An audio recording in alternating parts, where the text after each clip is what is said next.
شعبان المعظم اسلامی مہینوں میں 8واں مہینہ ہے،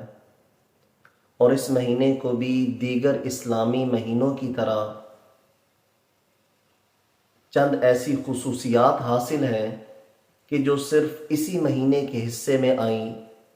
اگر ہم اس مہینے کی خصوصیات پر بات کریں تو سب سے پہلی اور سب سے بڑی خصوصیت اس مہینے کی یہ ہے کہ پیارے آقا صلی اللہ علیہ وسلم نے اس مہینے کو اپنا مہینہ قرار دیا ہے۔ حضور اکرم صلی اللہ علیہ وسلم نے اس مہینے کی نسبت اپنی طرف فرمائی ہے۔ اب کائنات میں کسی کو حضور کی نسبت حاصل ہو جائے، حضور کسی کو اپنا کہہ دیں، تو اس کے لیے اس سے بڑی کامیابی اور سعادت کی بات کیا ہو سکتی ہے۔ حضور اکرم صلی اللہ علیہ وسلم نے شعبان کے مہینے کو اپنا مہینہ قرار دیا ہے، تو نسبت مصطفیٰ کا مل جانا یہ بہت بڑے اعزاز کی بات ہے۔ کل قیامت کے دن بھی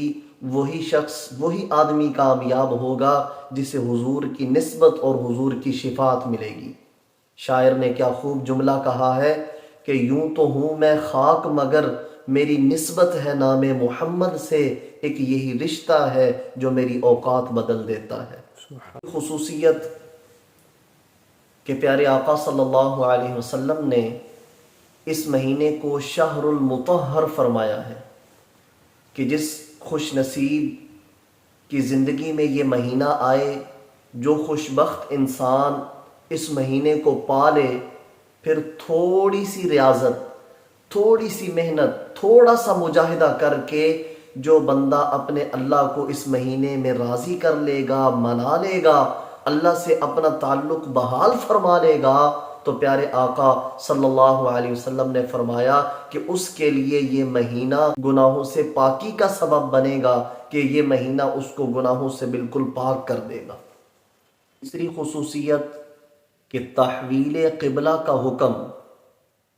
قبلہ بدلنے کا حکم اللہ تبارک و تعالیٰ نے شعبان المعظم کے مہینے میں نازل فرمایا۔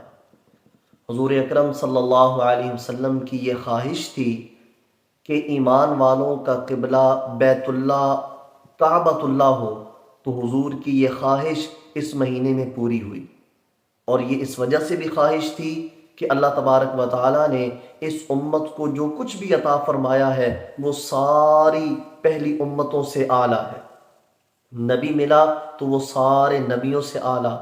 کتاب ملی تو وہ ساری کتابوں سے اعلیٰ، اور خود اس امت کو اللہ نے جو لقب عطا فرمایا کنتم خیر امہ، کہ یہ امت بھی ساری امتوں سے اعلیٰ ہے، تو پاک پیغمبر صلی اللہ علیہ وسلم کی یہ خواہش تھی کہ اس امت کو جو قبلہ نصیب ہو وہ بھی سارے قبلوں سے اعلیٰ ہو، تو حضور کی یہ خواہش اسی بابرکت، باسعادت شعبان المعظم کے مہینے میں پوری ہوئی تھی۔ اور بڑی باکمال خصوصیت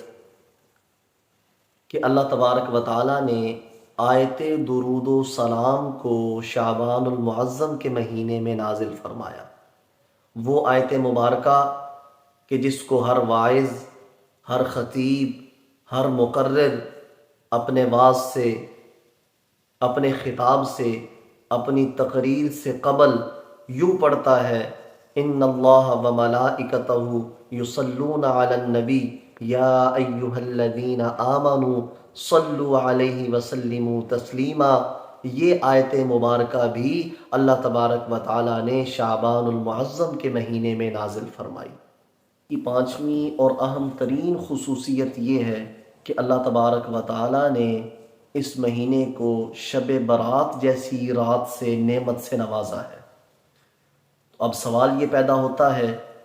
کہ اس شب برات کی نعمت کو یا اس رات کو کرنے والے اعمال کون سے ہیں، اسلامی تعلیمات کیا ہے، اسلام ہمیں کیا درس دیتا ہے کہ اس رات میں کیسے اعمال اور عبادات کر کے اللہ تبارک و تعالیٰ کی رضا اور خوشنودی کو حاصل کیا جا سکے۔ شب برات کے سلسلے میں جلیل القدر صحابہ کرام سے مختلف روایات ثابت ہیں، جن میں حضرت ابوبکر صدیق، حضرت علی المرتضیٰ، حضرت ابو ہریرہ،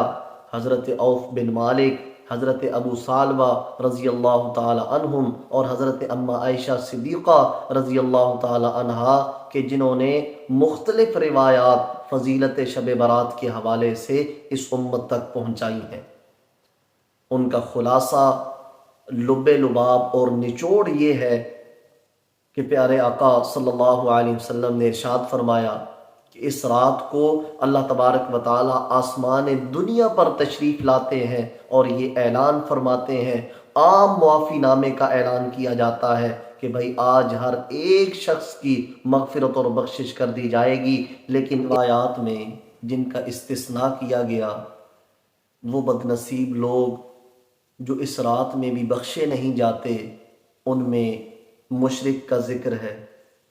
ماں باپ کا نافرمان ہے، شراب پینے والا ہے، زنا کرنے والا ہے، ناحق لوگوں کا قتل کرنے والا ہے، اور جن کے سینے بغض سے، حسد سے،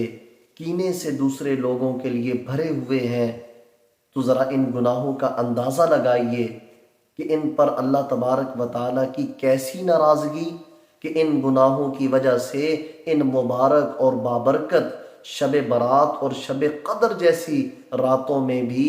اللہ تبارک و تعالیٰ کی رحمت اور بندے کے درمیان یہ گناہ حائل ہو جاتے ہیں اور بندے کے لیے مغفرت اور بخشش کو روک دیتے ہیں۔ تو شب برات سے قبل ان تمام گناہوں سے سچی پکی توبہ کر لی جائے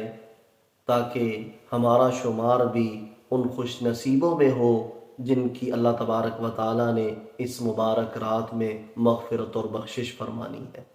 اس رات میں کرنے کے بے شمار اعمال ہیں، نوافل پڑھے جائیں، دعاؤں کا اہتمام کیا جائے،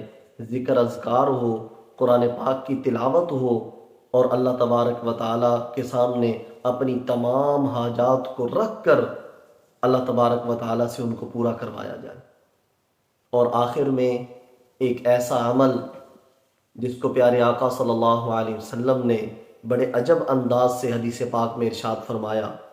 شعب الایمان کی یہ حدیث پاک ہے، جلد نمبر 8، حدیث نمبر 9931، 9931۔ حضرت انس رضی اللہ تعالیٰ عنہ راوی ہیں، آپ ارشاد فرماتے ہیں کہ مومن بندہ، اس کے دائیں اور بائیں 2 فرشتے مقرر ہیں جو اس کے نیک اعمال کو لکھتے رہتے ہیں۔ جب اس مومن بندے کی روح کو قبض کیا جاتا ہے تو وہ فرشتے اللہ کی بارگاہ میں پیش ہوتے ہیں کہ اللہ، جو ڈیوٹی آپ نے ہمارے سپرد کی تھی آج وہ ہماری پوری ہو چکی، تو بتائیے ہم آپ کے عرش پر تشریف لے آئیں۔ تو اللہ تبارک و تعالیٰ فرماتے ہیں کہ وہاں میرے فرشتے تسبیح کرنے کے لیے موجود ہیں۔ تو فرشتے دوبارہ عرض کرتے ہیں کہ اللہ، پھر ہم زمین پر تشریف لے جائیں نا کیا کرنا،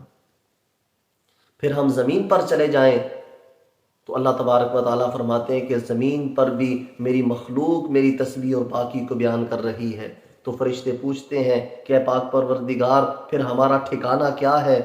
اب ہمارے ذمہ کون سی ڈیوٹی ہے؟ تو اللہ تبارک و تعالیٰ فرماتے ہیں کہ اسی مومن بندے کی قبر پر چلے جاؤ اور جن تسبیحات کو وہ اپنی زندگی میں پڑھتا تھا وہاں بیٹھ کر تم ان تسبیحات کو پڑھو اور اس کے نامہ اعمال میں اس کا اجر و ثواب لکھتے رہو۔